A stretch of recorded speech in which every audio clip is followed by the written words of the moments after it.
આજે 150મી ભગવાન બિરસા મુંડાની જન્મ જયંતિ નિમિત્તે ઉપસ્થિત આપ સૌનું હું આ દેવજ મુકામે ધાર્મિક સ્થળે આપ સૌનું દિલથી હાર્દિક સ્વાગત કરું છું। આમ તો કોઈ પણ વાત હોય પણ એનો નિકાલ આવે નહીં અને લગભગ ઘણી વખત આપણને એવું લાગે કે આપણે ડાયા નથી પણ આપણે દોઢ ડાયા થઈ જઈએ છીએ। આપણે કરવાનું હોય ક્યાં અને કરીએ છીએ ક્યાં। આજે 150મી જન્મ જયંતિ ઉજવવાની હતી આપણે, એટલે કે આદિવાસી વિસ્તારનો આપણે જ એના માલિક છીએ।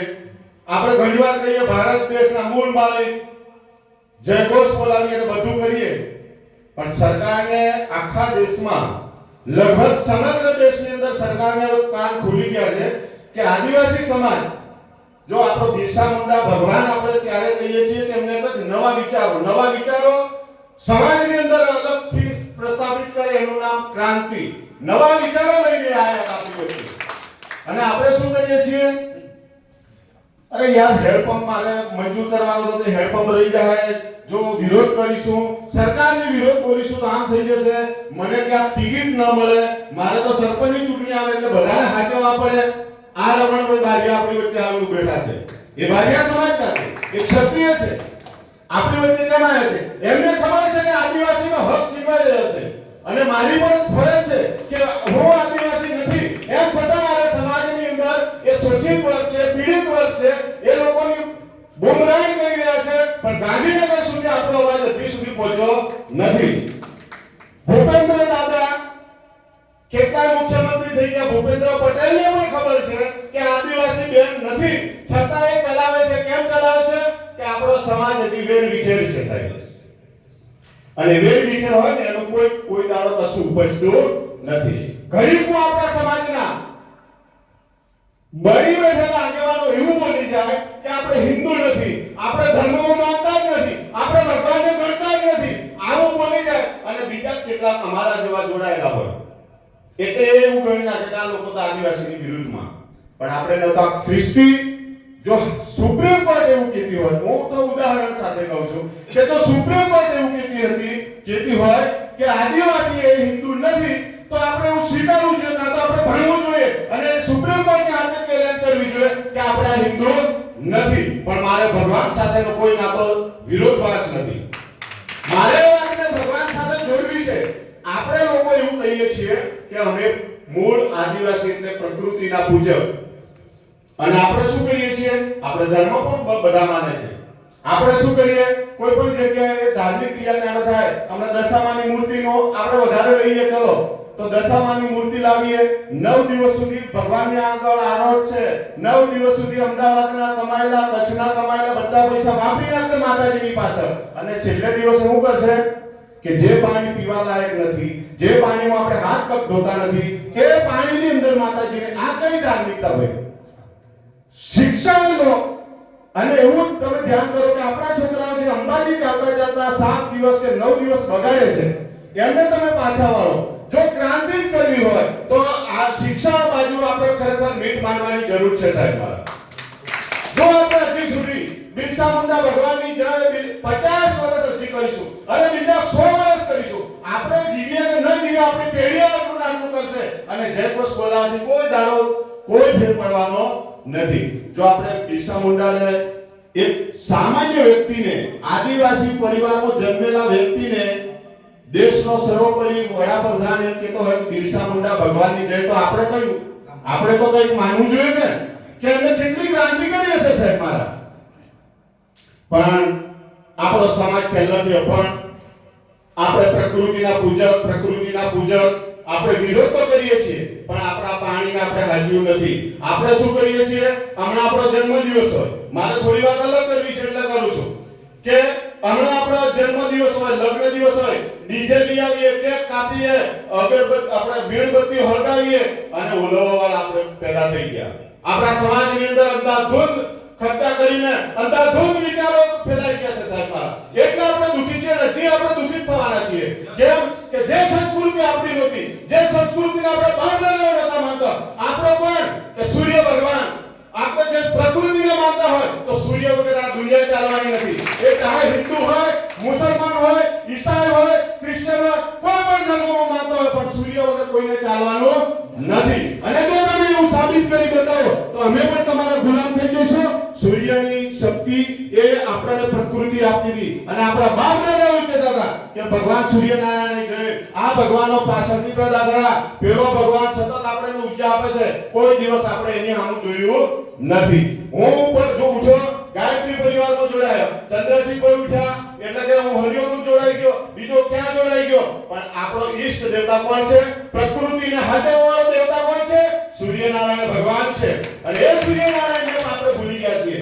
આપણે અગલ-બગલમાં વાત કરીએ છીએ, ના અમે તો અહીં જવાના છીએ, સંઘ જાય છે હરિદ્વાર, તો અમે તો હરિદ્વાર બાજુ જતા રહીએ. સાહેબ મારા એમ કરતા કરતા આપણી પેઢીઓ ગુલામ થઈ જવાની છે. પણ આપણને ખરેખર વાસ્તવિક જે જ્ઞાન જોઈએ છે, વાસ્તવિક જે ધાર્મિકતા જોઈએ છે, એ આપણો એક ટકો પણ નથી સાહેબ મારા. આપણે ખાલી બીજાને કહેવા માટે ઉદાહરણ આપીએ છીએ. આપણે હાથમાં માઈક આવી જાય એટલે આપણે બોલીએ છીએ, પણ આપણા ઘરે અમલ કરવાનું થાય. મારો છોકરો કે હાલો ડીજે લાવ્યો યાદ નથી માનતો. સમાજ સુધારણામાં આમાં ઘણાના છોકરા લગ્ન કરવા જેવા છે અને કેટલાકની છોકરીઓ લગ્ન કરવા છે. પણ હું મારા ગામની વાત કરું, જ્યારે સમાજ સુધારણામાં અમરસિંહ કાકાને બધા દાહોદ ને બધા ફરતા હતા, તો એક દિવસ હું પણ ગયો. પછી મેં કીધું તમે બધા કેમ નથી આવતા? તો કે છગન ભાઈ ગયા હતા, મગન ભાઈ ગયા હતા, પેલા ભાઈ ગયા હતા ને. તો જેની છોકરી હોય ને એ નહીં જાય મારા બેટા, જેનો છોકરો ભણાવવાનો હોય એ નીકળે. એને કે દેહ પ્રથા અમે નાબૂદ કરવા નીકળ્યા. આ પીડા છે સાહેબ મારા. વાસ્તવિકમાં આપણે જે કરવાનું કરવાના નથી, આપણે સ્વીકારતા નથી કે દીકરીના પૈસા લેવાય નહીં. બધા ધર્મોમાં વાત તો સારી કીધેલી છે. હમણાં હવે ક્યાં બેઠા હતા તો મુસલમાનોની વાત થઈ. બધા જ લોકોને પોતપોતાનો ધર્મ વાલો છે અને બધા જ લોકો ધર્મ માટે લડે છે અને ભરી પીટવા માટે તૈયાર છે. લોકો એક મહિના સુધી પાણી નથી ગળામાં ઉતારતા અને આપણે ઉઠી પડ્યા કે ના હવે તો જરા ડીજે લઈ આવો તો નાચવા કૂદવા. જો હમણાં ડીજે લાવી મૂકી દીધું ને કેટલા યુવાનો આવી જતા. પણ આપણે જવાબદાર મા બાપ છીએ. આપણે વાસ્તવિક જ્ઞાન આપણા છોકરાઓને આપ્યું જ નથી. આપણે ધર્મ કરી દીધો, આપણે પીળા કપડા પહેરી લીધા, આપણે માળા પહેરી લીધી, આપણે ધોતી પહેરી લીધી, યજ્ઞ કરાયા, કર્મકાંડ કરાયા, પણ વાસ્તવિક જે જ્ઞાન છે એ આપણે કોઈને આપતા નથી. પણ હું જ્યાં જાઉં છું, હું ગાયત્રી પરિવારનો છું, કર્મકાંડી છું, યજ્ઞ કરાવવા છું, લગ્ન કરાવવા છું, જન્મદિવસ ઉજવવા છું, મરણ પ્રસંગો એટલો નથી કરતો, એના સિવાયના બધા સંસ્કારો કરું છું. તો હું વાસ્તવમાં આપણે જ્યારે પ્રકૃતિની પૂજા કરવાની આવતી હોય તો આપણે છાતી ઠોકીને કેવું પડે કે અમે આદિવાસી છીએ, અમે ધાર્મિક ખરા પણ આદિવાસી છીએ. આ જળ એ દેવતા છે આપણા માટે. આપણે મહારાજ આવે અને એમ કે ભાઈ પાણી આપી દો, એક ચમચી જળ ચડાવો, ફૂલ ચડાવો, ચોખા ચડાવો. કેમ બીજી વસ્તુ સોના ચાંદીની વાત નહીં કરી આ જગ્યા પર? તમને એવો પ્રશ્ન થવો જોઈએ. ધાર્મિકતા આપણી એને કહેવાય કે આપણે સમજવું પડે કે હાલો પાણીની પૂજા કરવાની કીધી તો પાણી 300 ફૂટ કરીએ તોય બોરમાં પાણી નથી આવતું અત્યારે. તો એ જળ એ આપણા માટે દેવતા છે સાહેબ મારા. પણ હમણાં આ મૂર્તિની વાત કરીએ એમાં આપણા ફૂલ માળા છે તો આપણે પાણીમાં જઈ પધરાવીએ. એ સમયે નદી નાળા ખૂબ હતા, બહુ વહેતા હતા અને માણસો ઓછા હતા સંખ્યા. એટલા માટે ઋષિ મુનિઓ કદાચ એક વાત આપણે બતાવી દીધી. બધું તો આપણે ઋષિ મુનિઓનું નથી કરતા, પણ આપણે ડાયપણ વાળા હોશિયાર બહુ. એટલે અત્યારે આપણે એ વાત કરીએ કે નાના કોઈ જગ્યાએ પાણીમાં પધરાવી દેવાનું, પણ પાણીમાં માછલીને પાણી દૂષિત થઈ રહ્યું છે એની આપણે કોઈ દાડો પરવા નથી કરતા. આપણે એવું જોયું જ નથી. અને બીજી એક વાત કરવાની કે આપણે આદિવાસી વિસ્તારમાં રહીએ છીએ એટલે આપણે પહેલાથી શિક્ષણનું જ્ઞાન નથી. શૈક્ષણિક જ્ઞાનના અભાવના કારણે આપણે હમણાં કોઈ એકાદ આ રમણભાઈ આવે તો એના વખાણ કરીએ આપણે, પણ આપણા સમાજના ઘણા સારા વ્યક્તિ હોય તો એના નહીં વખાણીએ. આપણે હમણાં વાત થઈ, વિક્રમભાઈ વાત કરી કે શેઠ કરીને આપણે બીજાના હાથ જોડીશું, પણ આપણા વાળાને કોઈ જોડે હાથ જોડતા નથી કે એને કોઈ દાડો સન્માન આપતા નથી. બાકી આપણા સમાજમાં ઘણા લોકો કામ કરી રહ્યા છે અને એવા કામ કરી રહ્યા છે કે સોશિયલ મીડિયામાં જોઈએ ઘણા, પણ એ સોશિયલ મીડિયા વાળા તો સમજી લેજો બાજુ પર કાઢી દેજો. બાકીના ઘણા લોકો કામ સારું કરે પણ છે, પરંતુ આપણે આ જે વાસ્તવિકતા છે એને સ્વીકારવી જોઈએ અને આગળ વધવા માટે શિક્ષણ તરફ આપણે આપણા બાળકોને આગળ લઈ જવા પડશે સરકાર. જો બિરસા મુંડા ભગવાન આટલે 150 વર્ષ થયા તેમ છતાં આપણે બાબા સાહેબ આંબેડકર, બિરસા મુંડાજી જેવા અનેક ક્રાંતિકારીઓને યાદ કરીએ છીએ, પણ આપણું કોઈ નામ લેવા તૈયાર થવાનું પણ નથી. એ ગયો તો સારું થયું, આ જતો રહ્યો યાર તો બધા હેરાન કરતો હતો. ભાજપમાં એ જતો રહેતો હતો, આમ આદમી પાર્ટીમાં એ જતો રહેતો હતો, બધાના આખા ગામના પૈસા લાવીને ખાઈ જતો હતો. એવું આપણા પર સાપ નહીં છૂટી જાય એનું પણ આપણે રાજકીય વાત મારે કરવી પડે, કેમ કે હું સામાજિક નથી માણસ. એટલે આપણા પર એવો આરોપ ના લાગો છે કે ચંદ્રકાંત છે એ તો બધી બાજુ દોડે યાર, પેલાના બધા આગળ ફરે અને એના આપણે જ ઠેકેદારો છીએ. બાકી આજે મેં જોયું કે આપણા વાળા એક પણ નતા જતા, પણ એક મારો આદિવાસી ભાઈ ગાડીમાં તો વિક્રમભાઈ મારી જેવી જ ગાડી એટલે 5 જ જણા આવે, પણ 7 જણા બેહાડી નીકળ્યો તો. બોલો, એ 7 જણા બેહાડી નહીં આવ્યો તો આજે. પણ આપણા જ લોકો હજી એમને કાં તો જાગૃતિ નથી, કાં તો એમનો વ્યક્તિગત સ્વાર્થ છે. સામાજિક સ્વાર્થ હોય તો સ્વાર્થ તો બધાને છે.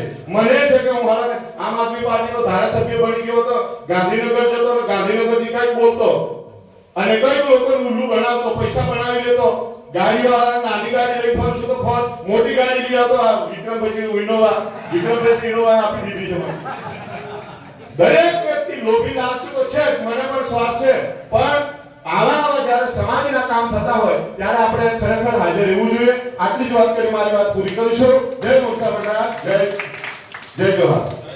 જય જોહાર. ખૂબ વાત કરી ભાણાભાઈ, પ્રકૃતિની વાત કરી. પ્રકૃતિ એટલે આ દેખાય ની બધી પ્રકૃતિ, બરાબર.